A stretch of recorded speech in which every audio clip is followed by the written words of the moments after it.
এক গভীর জঙ্গলে এক বৃদ্ধ পেঁচা বাস করত। সেই বৃদ্ধ পেঁচা কিন্তু খুব জ্ঞানী ছিল। সে গাছের ডালে বসে চারিপাশের জীবন সে পর্যবেক্ষণ করত।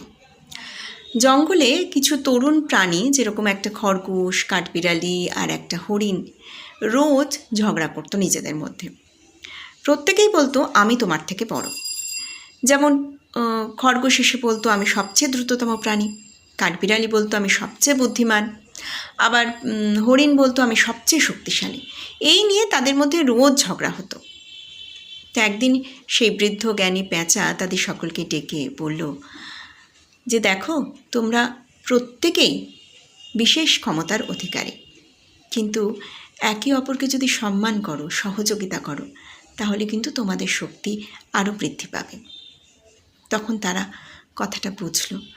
তারা নিজেদের মধ্যে ঝগড়া ধীরে ধীরে কমিয়ে দিল এবং নিজেদের একে অপরকে তারা সম্মান করতে শুরু করলো এবং একে অপরের সাহায্যে তারা এগিয়ে যেতে থাকলো। জঙ্গলেও শান্তি ফিরে এলো। গল্পটা কিন্তু খুব ছোট্ট।